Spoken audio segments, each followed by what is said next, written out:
Analicemos junto a Germán Gegenach la realidad política de nuestro país.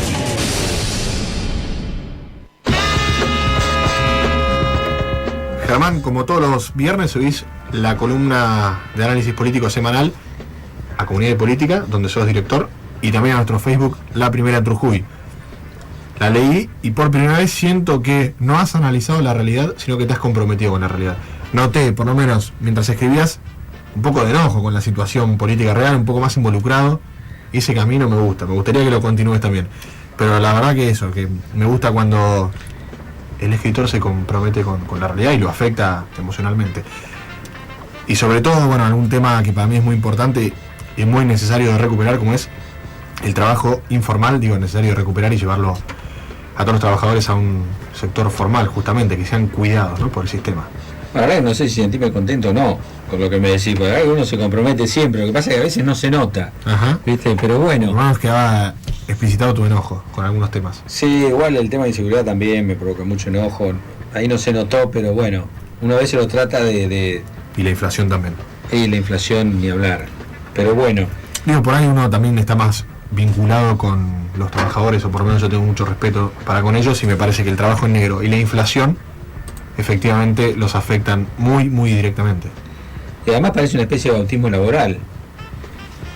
Casi te diría el 90% debe empezar trabajando en negro. Y uno de los efectos posteriores al paro, que esa es la idea para hablar hoy, es como los dos primeros piques, los dos primeros rebotes del paro fueron en las dos puntas. El impuesto a las ganancias en un extremo y el trabajo en negro en el otro extremo. Las dos puntas, decís, los dos. Las dos puntas de los trabajadores. Ajá. Es decir, algunos que ganan muy bien y que son tomados por el impuesto a las ganancias, y otros de que son peores pagos, total o parcialmente en negro, y que realmente son la franja previa al desempleo, digamos, pero que están trabajando marginalmente. ¿Y qué es lo que nos demuestra esto? Que realmente hay una avidez impositiva tanto en la punta como en la base de la escala. Es decir, no se detiene ni siquiera por una cuestión de justicia social, de decir, bueno, el que está empezando a trabajar, los empleos menos remunerados, los que en las escalas de los convenios colectivos de trabajo están en la cola, alivia un poco, por lo menos, la carga impositiva para permitir de que ese trabajador tenga acceso a una obra social, pueda ingresar de alguna manera en el mercado del crédito, empiece a hacer aportes para una jubilación digna, es decir, ni salud, ni futuro con la jubilación, ni presente en el mercado financiero, en donde prácticamente carece de ciudadanía social y también, ¿por qué no, económica? No puede acceder a crédito, hay determinados bienes que no lo puede comprar. ¿Cómo justifica de dónde sacó dinero?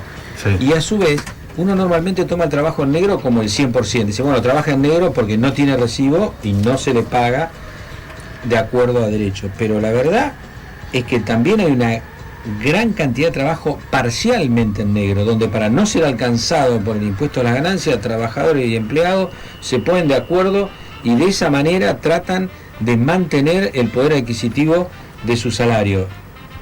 Y eso leí en tu columna y me llamaba la atención esto de que lamentablemente un trabajador tenga que decidir estar en un mal lugar. Lo decías con otras palabras, ¿no? Que muchas veces no solo el empleador decide que esté trabajando en negro, sino que el empleado prefiere trabajar en negro sin todos los beneficios que se implica, como obra social, aporte jubilatorio, porque está mejor. Porque llega a fin de mes, de alguna manera, o porque puede, por ejemplo, a ver, vos no podés descontar el alquiler.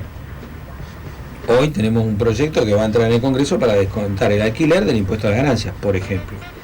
Entonces, ¿qué forma tienen de hacerlo? De conservar una mayor cantidad de dinero para gastar. Es eludir el impuesto a las ganancias de una manera. ¿Y cómo hacen? Se van parcialmente en negro. Pero hay otra cuestión también que es muy, muy importante. Del trabajador en negro que está digamos, fuera del sistema, en donde normalmente se lo explica desde la avaricia del empleador o cuestiones morales, pero esto no alcanza a explicar la totalidad del fenómeno, porque si no, ¿cómo podemos explicar la denominada patria monotributista, que es la cantidad enorme, centenar de miles de trabajadores que están en los distintos niveles del Estado con contratos? O sea que el Estado es uno de los principales creadores de trabajo en negro. Bueno, empezando por el Ministerio de Trabajo por todos. Es decir, ¿cuál es la idea de tener un monotributo? No se hace aporte, se paga fuera de convenio y se lo despide cuando quieren, o sea, está fuera del régimen legal del empleo público. Y se le exige Es como decir, es una trabajador. forma, exacto, es una forma de precarizar ese empleado. En el sector privado tenés el trabajo total o parcialmente en negro, pero son dos caras de la misma moneda. Ujú. Entonces, claramente son las razones impositivas las que determinan la existencia de estos dos fenómenos. Y el impuesto a las ganancias en particular tiene dos formas de ser visto. Una es, bueno, a partir de dónde sos rico. Que es una locura para mí esto del impuesto al trabajador, al salario, ¿cómo puede ser? Bueno, esa es la otra forma, es decir, a ver, el impuesto a la ganancia es un impuesto que se aplica sobre la renta del capital, es decir, sobre la renta Claro. de un cúmulo de dinero o de capital puesto a producir. En ese caso, si yo digo, bueno, el impuesto a la ganancia es sobre esa actividad, sobre ese fenómeno, claramente la remuneración por la prestación de un trabajo específico, regulado en un convenio colectivo de trabajo, tiene que quedar fuera. Yo, por lo menos en lo particular, soy partidario de eso. Para mí, el trabajo como tal, el salario contenido en una convención colectiva de trabajo, no tiene que ser objeto de impuesto a la ganancia. Me parece que es un El contrasentido. otro día escuchaba que, por ejemplo, si vos tenés depositado en el banco, no sé, 1 millón de pesos, no paga el impuesto como si lo paga un trabajador, por ejemplo, con un salario medianamente alto. Bueno, Es pero una locura. ver lo que es el sistema impositivo nuestro Ujú. es realmente increíble, y este paro también pone en cuestión todo lo que es la afectación impositiva del trabajo y de los sectores empresarios también. Un impuesto invisible que es tremendo. Hagamos una figura, por ejemplo, en diciembre entraban particulares a los supermercados, se llevaban la mercadería sin pagar. Sí. Eso se llama saqueo. Sí. Ahora, cuando vos te sacan ilegalmente el poder de compra de tu salario, ¿cómo se llama eso? Sí, está bien. Inflación. Claro. Entonces, el Estado te está saqueando en continuado a través de la inflación, Y el impuesto. que es un impuesto encubierto Claro. a todos. Y obviamente quien tiene menos margen es a quien le resulta más gravoso. ¿Y cuáles son esos sectores? Los sectores bajos de la sociedad. Por Todo es esto durísimo. genera... Perdóname, Germán, no, porque me afecta. Esto es digo, estás en negro, por un lado te golpea eso, el estar desprotegido, tirado en algún punto en el mundo, sin ningún tipo de contención laboral, y a su vez te golpea también por la inflación. Es que en realidad lo que existe, lo que nosotros podemos empezar a ver es que hay una especie de círculo vicioso. La repetición de todos estos hechos a través de nuestra historia demuestra que hay una especie de círculo vicioso donde claramente nosotros recuperamos la posibilidad de elegir quién nos gobierna, pero nos está costando mucho que el programa de gobierno esté en línea con el interés de la gente. Básicamente que el gobierno haga lo que a la gente le conviene. Y sobre todo en los sectores más vulnerables, ¿no? Exactamente. Y esta cadena que existe, esta especie de círculo vicioso, tiene algunos eslabones conocidos, que todos lo sabemos. ¿Cuáles son? Uno de ellos es, bueno, tengo los jueces amigos, la impunidad, la inflación, que es una forma de quedarse con el dinero de la gente, el impuesto, otra forma de quedarse con el dinero de la gente, los subsidios, que te están devolviendo como favor lo que te corresponde como derecho, es otra forma también de domesticar y hacer que la gente termine dependiendo de la voluntad. Sí, quitarle la confianza. Es la voluntad de quien gobierne. Todo esto se fue construyendo de a poco, y el que lo toma lo usa y lo pasa mejorado al que sigue. Yo no digo que sea una cosa de hoy. O sea, esto nosotros lo venimos viendo hace mucho. Sí, sí, sí. Si vos te pones a pensar, es como que cada uno, porque el empresario también tiene lo mismo, es decir, cuando a vos te dan subsidio, a alguien se lo sacan. ¿A quién se lo sacan? A ellos y a la gente, a todos. Es como que cada uno tiene su jaula y todos están sujetos por la misma cadena, en donde todos estamos, como quien dice, a golpe de decreto. Es decir, no me obedeces o no me apoyás y te saco. Te saco el subsidio, te saco el beneficio, te saco lo que sea. O te aumenta el impuesto. Otro aumento del impuesto. Es decir, esto es algo que claramente tiene que modificarse, porque si no, no terminamos de salir. No terminamos de que llegue a toda la población los beneficios de la actividad económica, los beneficios del trabajo, no se puede vivir en paz, pero a su vez, fíjate que este sistema que te extrae la riqueza necesita algunos factores, porque esto no es teórico, vos lo ves en la realidad. Sí, obvio. O sea, vos fíjate, la inmensa pobreza que tenés alrededor, que es de ahora. No, claramente no. Bueno, Pero digo, si creciste durante 8, 9 años, justamente 8%, 9%, ¿dónde está eso? Y bueno, pero, es decir, ¿cuál sería la noticia? Bueno, si vamos bien para adelante, se van sustituyendo los planes por trabajo. Nadie habla de abandonar a la gente, para nada. No. Pero un camino saludable es las soluciones habitacionales que sean viviendas efectivas de alguien que no tenía y que las tiene hoy. El que tenía un plan ayer, que hoy tenga un trabajo en blanco, como corresponde. Y por otro lado, los actores económicos cada vez son menos. ¿Por qué? Porque todo esto es necesario para poder mantener este sistema de extracción, esta cadena de que hablábamos. Pocos jugadores, y los que quedan afuera dependen de mi subsidio, dependen de mi plan, están en mi mano en definitiva. Terrible. Y esto es lo que se tiene que ir modificando. Por supuesto que no estoy hablando de todo el mundo. Hay sectores políticos que van tras el cambio de esto. Le costará llegar, veremos si llegan o no. Ahora tenemos una coyuntura crítica como para aprovechar, para generar un cambio en este sentido.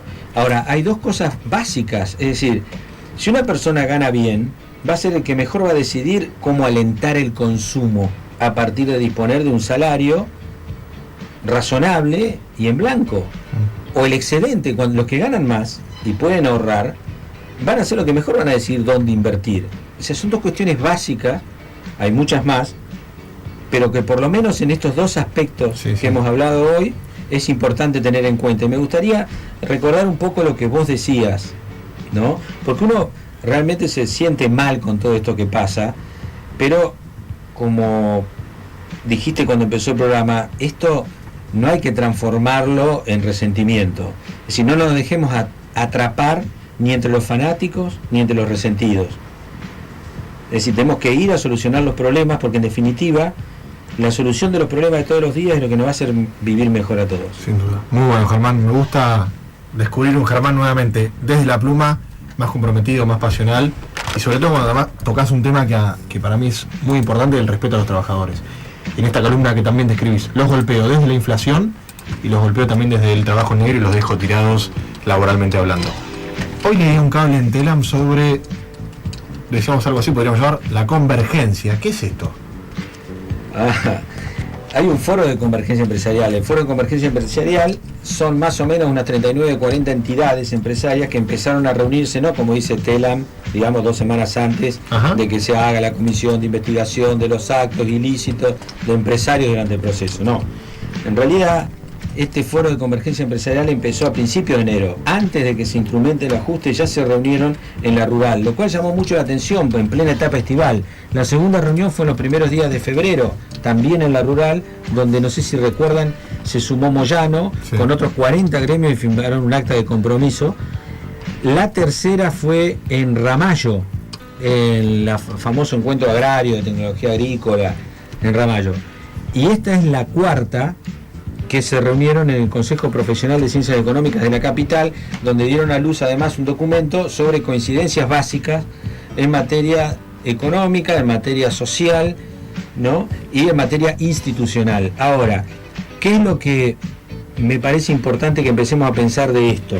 En alguna medida ya lo adelantamos en una columna de principio de año. Exacto. Claro, ahora, lo importante que es que vemos instituciones que normalmente en el país han jugado separadas por intereses separados que tienen, que es legítimo tener intereses diferentes. No es lo mismo los intereses de la Unión Industrial Argentina que la Asociación de Dirigentes de Empresas o que la o que la Asociación Agraria o que la Sociedad Rural o que, te imaginás, son 39, hay de todo ahí adentro. Pero se han puesto de acuerdo en cosas fundantes, es decir, nuestros intereses están después, pero arriba de este acuerdo. Esta es la forma en la cual queremos convivir, en la cual queremos discutir y aceptamos reglas de juego como la república, vamos a promover la propiedad privada todos juntos, vamos a promover la calidad de educación y una serie de cosas en el documento que no viene hoy, pero digamos, son coincidencias que para mí, sospecho, ¿no? Forma parte de necesidades de consensos básicos que vienen impulsados desde Roma también. Digo, es esperanzador esto, lo vimos también en el paro general, donde los sectores diferentes se unieron tácticamente en un frente. Ojalá la dirigencia política también pueda leer esta realidad y deje intereses mezquinos de lado y también puedan armar un frente en pos de una sociedad más justa al menos, ¿no? Y además muy alentador también porque el gobierno que viene va a tener un consenso amplio sobre la base que se puede sintetizar en vamos a convivir pacíficamente, vamos a discutir debajo de la ley y para ir para adelante vamos a estar todos de acuerdo. Rescato siempre como simplemente por un pequeño respeto a las instituciones como fue UNEN en las PASO de la Ciudad de Buenos Aires, marcó diferencia. Digo, qué lindo sería entonces que se dejen de lado intereses particulares, coyunturales en pos nuevamente de nada, al menos respetar alguna cosa institucional o mismo la justicia social o el bien común. Muchas gracias, Germán, muy buena la columna. La